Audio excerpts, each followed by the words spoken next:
بسم اللہ، الحمد للہ والصلاة والسلام علی رسول اللہ۔ رب اشرح لی صدری ویسر لی امری واحلل عقدۃ من لسانی یفقہوا قولی۔ السلام علیکم ورحمۃ اللہ وبرکاتہ۔ سامعین و ناظرین، آؤ قرآن سمجھیں آسان طریقے سے نماز کے ذریعے۔ انشاءاللہ آج ہم سبق نمبر 3 شروع کرنے جا رہے ہیں، اس کا پہلا حصہ انشاءاللہ، اور اس میں انشاءاللہ ہم سورۃ الفاتحہ کی آیت نمبر 4 اور 5 کو سمجھنے کی کوشش کریں گے انشاءاللہ۔ لیکن اس سے پہلے وہی سوالات جو بار بار آپ کی اسکرین پہ آتے ہیں، کہ اس لیے کہ ہمیں یہ معلوم ہو کہ جو ہم کورس پڑھ رہے ہیں وہ آخر اس کا انداز کیا ہے۔ اسی سلسلے میں پہلا سوال جو ہے، اس کورس کو ہم کس انداز میں سیکھ رہے ہیں، یہ پہلا ہمارا سوال ہوتا ہے۔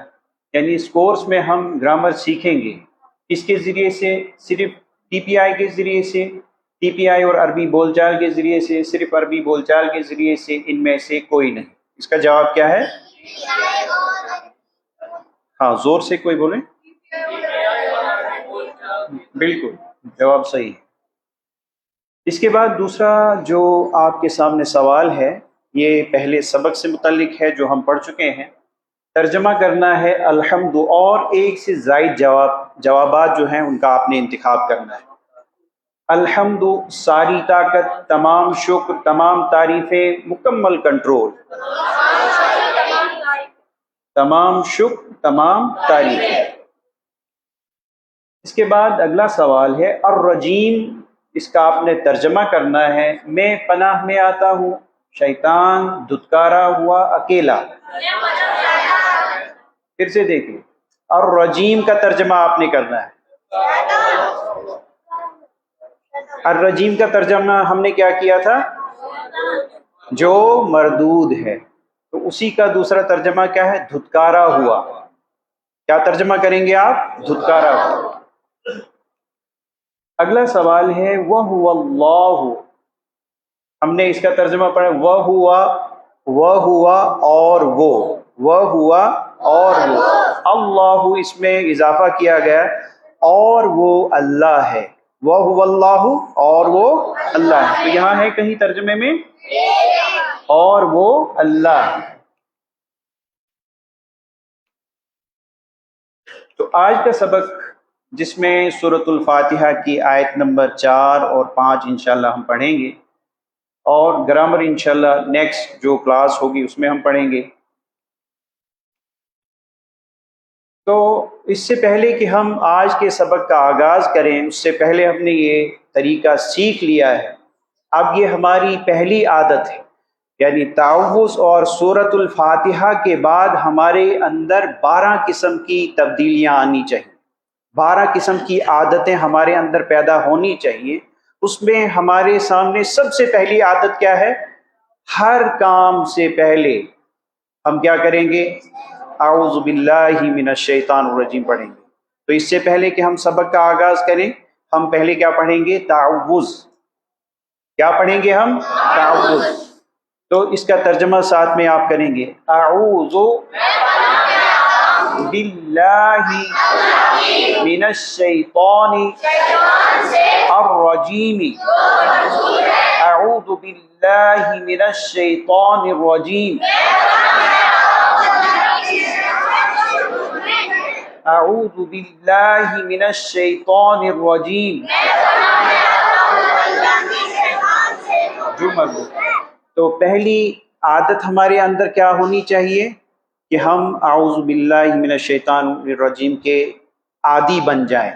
کیوں؟ یہاں لکھا ہے کامیاب انسان کی یہ پہلی عادت، کامیاب انسان کی پہلی عادت یہ ہے، وہ کیا پڑھتا ہے؟ تعوذ۔ تو انشاءاللہ ہم تعوذ پڑھیں گے۔ اس کے بعد ہم نے سیکھا تھا تسمیہ۔ ہم نے کیا سیکھا تھا؟ تسمیہ۔ تو تسمیہ آپ دیکھیں یہاں، بسمی نام سے، بسمی نام سے، اللہ، بسم اللہ، اس کا ترجمہ باب اللہ کے نام سے، بسم اللہ الرحمن الرحیم۔ ہماری دوسری عادت اب کیا ہونی چاہیے کہ ہم ہر کام شروع کرنے سے پہلے کیا کریں؟ بسم اللہ الرحمن الرحیم پڑھیں۔ یہ ہماری دوسری عادت ہونی چاہیے۔ الرحمن بہت مہربان، الرحیم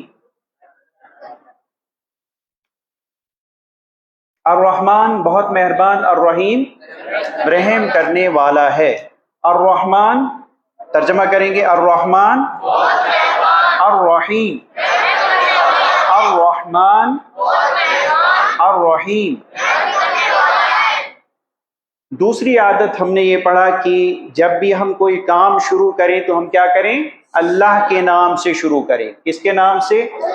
اور ہمیں اس چیز کا اعتماد ہونا چاہیے، یقین ہونا چاہیے کہ شیطان کے مقابلے میں جو بہت ہی طاقت رکھتا ہے، بہت ہی قسم کی چال بازیاں رکھتا ہے، اس کے مقابلے میں ہمارے ساتھ جو طاقت ہے وہ کس کی طاقت ہے؟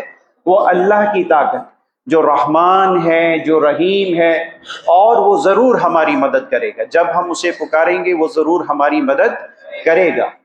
اس کے بعد تیسری عادت جو ہمارے اندر پیدا ہونی چاہیے وہ کیا ہونی چاہیے؟ کہ اللہ کے بارے میں ہمیشہ اچھا گمان رکھنا، کہ اللہ تعالیٰ جو ہے وہ کیا ہے؟ وہ رحمان ہے، وہ رحیم ہے، وہ ضرور ہماری مدد کرے گا، وہ شیطان کے مقابلے میں ضرور ہماری مدد کرے گا۔ جہاں بھی ہمیں مدد کی ضرورت ہوگی اللہ ہماری مدد کرے گا۔ اس لیے ہمارے اندر ایک اچھا گمان اللہ تعالیٰ سے متعلق ہو۔ اور اس کے بعد اس چیز کا بھی آپ خیال رکھیں کہ ہمارے اندر جو چوتھی صفت پیدا ہونی چاہیے وہ یہ کہ ہم بہت زیادہ علم حاصل کریں اللہ کے بارے میں، اللہ کی صفات کے بارے میں، اللہ کی کتاب کے بارے میں، اور اس کا لازمی نتیجہ یہ ہوگا کہ ہمارے دل سے اللہ کی تعریف نکلے گی۔ ہم ہر وقت اللہ کا ذکر کریں گے، ہم اس کی تعریف بیان کریں گے۔ تو ہمارے اندر یہ چوتھی عادت جو ہونی چاہیے وہ کیا ہے؟ خوب علم حاصل کیجئے، خوب علم حاصل کرنا۔ اور اس کے بعد عادت نمبر 5، اللہ کے احسانات کو یاد کرتے ہوئے اس کا بار بار شکر کرنا۔ اللہ نے ہمیں انسان بنایا، نہ صرف انسان بنایا، ہمیں قوت سماعت عطا کی، قوت بصارت عطا کی۔ ہم سن سکتے ہیں، ہم بول سکتے ہیں، اپنے خیالات کا اظہار کر سکتے ہیں۔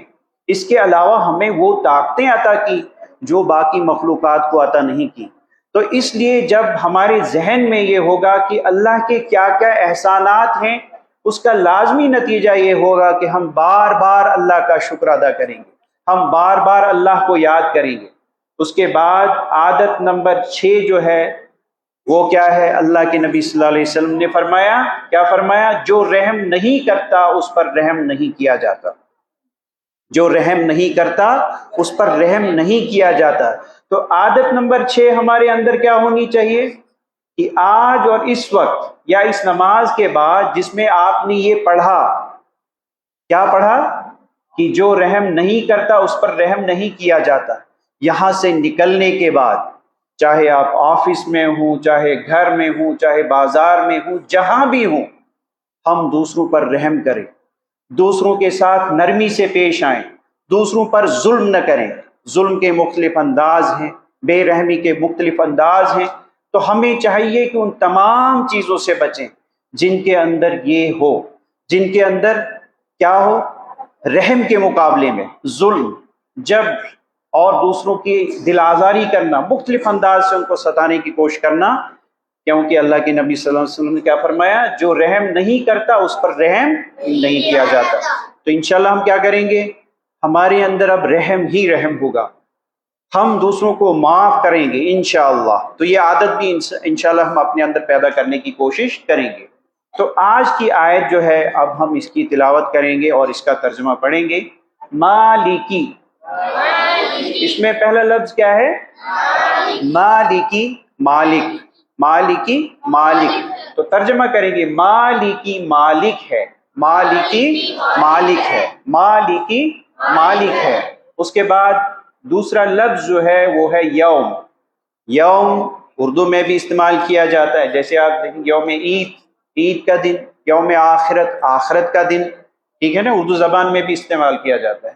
تو یوم دن کا، مالکی مالک ہے، یومی دن کا، الدین یوم، اس کی دیکھیں جمع کیا ہے، ایام، اردو میں بھی استعمال کیا جاتا ہے۔ یوم کی جمع ایام، یوم کی جمع، آج آواز نہیں آ رہی، آواز کم آ رہی، یوم کی جمع، جتنا آپ بولیں گے یہ چیزیں آپ کو یاد نہیں، بولیں گے یاد نہیں ہوں گی۔ یوم کی جمع ایام، یوم کی جمع ایام، اور یہ بہت کثرت سے قرآن پاک میں استعمال، دیکھیں 405 بار یہ استعمال ہوا ہے، 405 بار۔ تو یوم کی جمع کیا ہے، ایام۔ اس کے بعد اگلا لفظ جو ہے وہ ہے الدین، کیا ہے، الدین، دین کے معنی کیا ہے، بدلہ، ایک معنی اس کے ہیں بدلہ، اور دوسرا ہے زندگی کا نظام، یعنی نظام زندگی۔ تو ہمارے لیے جو نظام زندگی ہے وہ کیا ہے، دین اسلام، ہمارے لیے جو زندگی گزارنے کا طریقہ ہے وہ کیا ہے، وہ ہے دین اسلام۔ تو ترجمہ کریں گے آپ، مالکی مالک ہے، یومی دن کا، الدینی بدلے کے، زور سے ترجمہ کریں گے، مالکی مالک ہے، یومی دن کا، الدینی بدلے کا، مالک یوم الدین بدلے کے دن کا مالک ہے۔ لفظی ترجمہ ہے، جب آپ اس کا محوری ترجمہ کریں گے تھوڑا اس انداز سے ہونا، مالک یوم الدین بدلے کے دن کا مالک ہے۔ تو لفظی ترجمہ پھر سے، مالکی مالک ہے، یومی دن کا، الدینی بدلے کے، مالکی مالک ہے، یومی دن کا، الدینی بدلے کے۔ تو مالکی کے معنی کیا ہے، مالک، مالک کا مطلب مالک، اور یوم کا مطلب کیا ہے، دن، یوم کا مطلب ہے دن۔ تو یہاں ترجمے میں کا جو ہے اس کا اضافہ کرتے ہیں، یہاں پر ہے کا اضافہ کرتے ہیں۔ مالک کا لفظ جو ہے اس کا ترجمہ ہے مالک، اور یوم کا ترجمہ ہے دن، اور اسی طرح سے الدین جو ہے اس کا ترجمہ آپ کریں گے بدلہ، ٹھیک ہے۔ تو ان الفاظ کا ہمیں یہاں پر اضافہ کرنا پڑتا ہے۔ جب آپ ایک زبان سے دوسری زبان میں ترجمہ کرتے ہیں تو ترجمہ کرتے وقت بہت سے الفاظ کا ہمیں اضافہ کرنا پڑتا ہے اپنی زبان میں، اسے اتارنے کے لیے یا ترجمہ کرنے کے لیے، ٹھیک ہے۔ تو پھر سے آپ ترجمہ کریں گے، مالکی یومی الدینی، مالک یوم الدین، مالک یوم الدین، آپ اس کا ترجمہ کریں گے، مالک یوم الدین، مالک یوم الدین، مالک یوم الدین۔ آپ دیکھیں یہ طریقہ کار ہمارا رہے گا انشاءاللہ کہ جب ہم یہاں پڑھیں گے، پڑھنے کے بعد ہمیں کرنا کیا ہے۔ نمبر ایک، ہم جو یہ مطالعہ کر رہے ہیں، ہم جو یہ پڑھ رہے ہیں، اس کے پڑھنے کے بعد اپنے اندر ہم نے ایک تصور پیدا کرنا ہے، اس چیز کا احساس ہمارے اندر ہونا چاہیے، وہ یہ کہ ہمارے سامنے ایک بہت ہی خطرناک ہمارا دشمن ہے جسے شیطان کہتے ہیں، جس کا نام ابلیس ہے، اور وہ مختلف انداز سے ہمیں گمراہ کرنے کی کوشش کرتا ہے، اللہ سے دور کرنے کی کوشش کرتا ہے، برائیوں کی طرف۔ تو اس کے مقابلے میں اگر دیکھا جائے ہم کیا ہیں، کمزور ہیں۔ لیکن اس کے ساتھ ہی دوسری چیز جو ہمارے اندر ہونی چاہیے وہ کیا، دعا۔ ہمارے پاس ایک بہت ہی زبردست ہتھیار ہے، وہ کیا ہے، دعا۔ پہلا کیا ہے، تصور اور احساس اپنے اندر پیدا کرنا، اس کے بعد دعا کرنا۔ دعا کس سے کرنی ہے، دعا اللہ تعالیٰ سے کرنی ہے، اور دعا یہ کرنی ہے کہ اے اللہ اس شیطان کے مقابلے میں ہمیں ہمیشہ ثابت قدم رکھ، اس کی چال بازوں سے ہمیں محفوظ رکھ، اس کی جو مختلف قسم کی چالیں ہیں اس سے ہمیں ہمیشہ محفوظ فرما۔ تو یہ ہماری دعا ہونی چاہیے۔ دعا کے بعد احتساب کرنا ضروری ہے، کہ ہر دن ہم اس وقت یا سوتے وقت اپنے آپ کو دیکھیں کہ آج دن ہم نے کیا کیا۔ کہیں ایسا تو نہیں ہوا کہ ہم شیطان کے پھندے میں آ گئے، کہیں ایسا تو نہیں ہوا کہ شیطان نے ہمیں مختلف راستوں پہ چلائے اور ہم چلے، ہم بہک گئے، ہم نے اللہ کی نافرمانی کی، آج ہم نے نماز چھوڑ دی، آج ہم نے جھوٹ بولا، ہم نے رشوت کھائی، ہم نے ملاوٹ کی۔ اگر ایسا کیا تو پھر اس کے بعد، اگر نہیں کیا تو الحمدللہ، اگر کیا تو ہمارے پاس ایک اور چیز وہ اس میں ہے، وہ ہے پلان بنانا اس بارے میں کہ آج اگر شیطان نے اٹیک کیا، آج مجھے بہکانے کی کوشش کی، انشاءاللہ کل میں اسے موقع نہیں دوں گا، کل میں اس سے بچنے کی کوشش کروں گا، ایسے دوستوں سے بچوں گا جو مجھے گمراہی کی طرف، اللہ کی ناراضگی کی طرف، نماز سے دور مجھے لے جانے کی کوشش کرتے ہوں، جھوٹ بلوانے کی کوشش کرتے ہوں۔ تو آج ہی ہم نے پلان بنانا ہے کہ کل کس طرح سے ہم شیطان کے وسوس، اس کی چال بازیوں سے اپنے آپ کو محفوظ رکھ سکیں۔ تو یہ ضروری ہے اور یہ کرنا ہمارے لیے لازمی ہوگا۔ اتنا ہی نہیں بلکہ پھر ہم اپنے بھائیوں سے، اپنے دوستوں سے اس بارے میں گفتگو کریں، بات کریں اور ان سے پوچھیں کہ آج دن آپ نے کیا کیا۔ کہیں ایسا تو نہیں ہوا کہ آپ نے نماز چھوڑی، کہیں ایسا تو نہیں ہوا کہ آپ نے جھوٹ بولا، کہیں ایسا تو نہیں ہوا کہ آپ نے کسی پہ ظلم کیا۔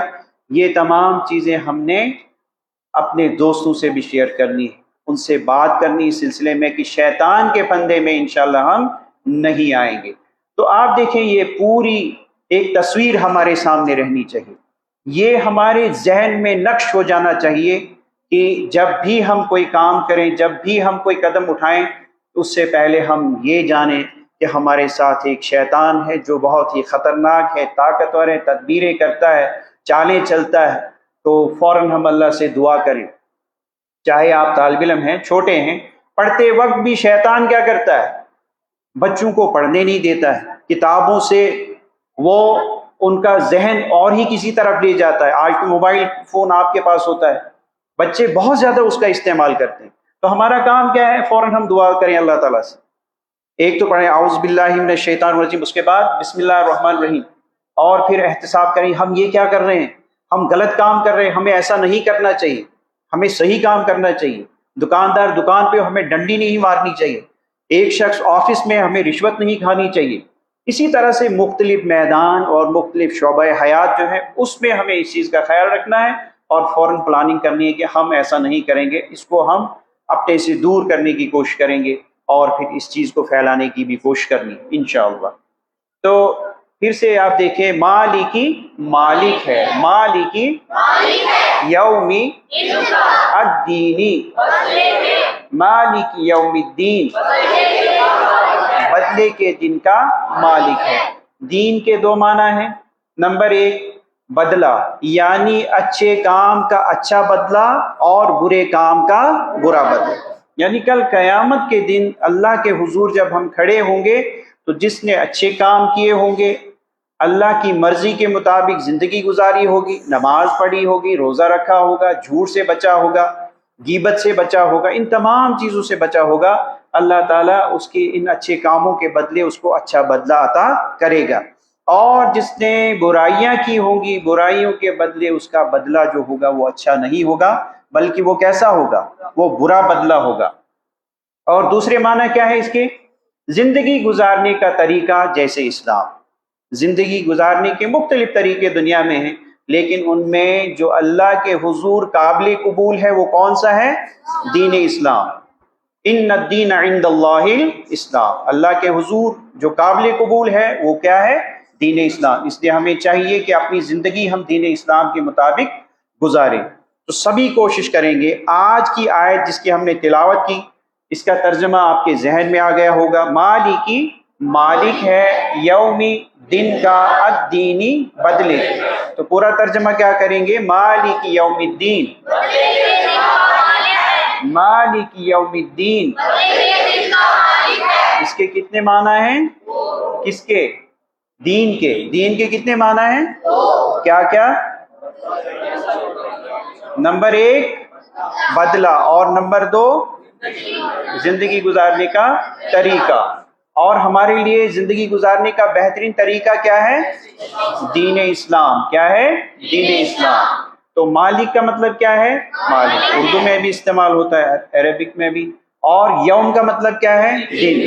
یہ اردو میں بھی استعمال کیا جاتا ہے، عربی زبان میں بھی استعمال کیا جاتا ہے. اس لیے اس کا ترجمہ ہمارے لیے بہت ہی آسان ہے، مالک یوم الدین، بدلے کے دن کا مالک ہے، بدلے کے دن کا مالک ہے. دیکھیں لفظ مالک ہے تو اللہ کیا دنیا کا مالک ہے؟ بدلے کے دن کا تو مالک ہے، کیا دنیا کا مالک ہے؟ ہاں دنیا کا بھی مالک ہے. لیکن یہاں پر انسانوں کو امتحان لینے کے لیے اللہ تعالیٰ نے کچھ وقت کے لیے کچھ چیزوں کا مالک بنایا ہے، لیکن وقتی طور پر مالک بنایا ہے. انسان ہمیشہ کسی چیز کا یہاں مالک نہیں رہتا ہے، بلکہ اس کا انتقال ہو جاتا ہے، اس کی وراثت اس کے بیٹوں کی طرف، اس کے بچوں کی طرف چلی جاتی ہے، اس کا مال جو ہے دوسرے لوگ اڑا لیتے. ٹھیک ہے نا؟ اس کا مطلب وہ اس چیز کا مالک ہوتا ہے، لیکن جب تک اس کی سانسیں باقی ہوں. لیکن اس کی سانسیں اکھڑ جائیں، جب اس کا انتقال ہو جائے، پھر وہ مالک نہیں رہتا ہے. لیکن اللہ تعالیٰ دنیا کا بھی مالک ہے اور آخرت کا بھی مالک ہے. تو جب قیامت آئے گی صرف اللہ ہی سب کا مالک ہوگا، اس کے علاوہ پھر اور کوئی مالک نہیں ہوگا. اور آج بھی وہی مالک ہے، مگر اس نے امتحان کے لیے انسانوں کو یہاں پر کیا دیا ہے؟ اختیار دیا ہے، ایک ٹائم دیا ہے جس میں ہمیں اپنے اس امتحان کی تیاری کرنی ہے. تو ہم میں سے اس امتحان کے لیے کون کون تیاری کرے گا؟ ہاتھ اٹھائیں. میں انشاءاللہ. سبھی تیار ہیں؟ یہ امتحان کوئی آسان امتحان نہیں ہے، بہت ہی مشکل امتحان ہے. جب آپ مسجد سے باہر نکلیں گے آپ کا امتحان شروع ہو جاتا ہے، گھر میں داخل ہوں گے امتحان شروع ہو جاتا ہے، صبح آپ گھر سے نکلتے ہیں ہمارا امتحان شروع. ہر وقت، ہر آن، ہر پل ہمارا امتحان ہی امتحان ہے. تو ذہن میں یہ رکھیں کہ ہم امتحان گاہ میں ہیں اور یہاں پر اللہ ہم سے امتحان لے رہا ہے. ہمیں چاہیے کہ ہم اپنے پرچے کی طرف دیکھیں. یہ ہمارا پرچہ ہے جس کا ہم آج مطالعہ کر رہے ہیں. تو اس پرچے کو ہم اچھے سے پڑھنے کی، سمجھنے کی کوشش کریں. تو اسی کے ساتھ آج کی یہ کلاس جو ہے اپنے اختتام کو پہنچتی ہے. امید کرتا ہوں کہ آج کا یہ سبق آپ اچھی طرح سے ذہن نشین کریں گے، اس کو یاد کریں گے اور اپنی زندگی میں تبدیلی لانے کی کوشش کریں گے. اور جو عادتیں آج ہم نے سیکھی اس کو بھی انشاءاللہ ہم اپنی زندگی میں لانے کی کوشش کریں گے نا سبھی انشاءاللہ؟ سبھی کریں گے. سبحان اللہ و بحمدہ، سبحانک اللہم و بحمدک، ونشہد ان لا الہ الا انت، نستغفرک ونتوب الیک. سبحان ربک رب العزۃ عما یصفون وسلام علی المرسلین والحمد للہ رب العالمین.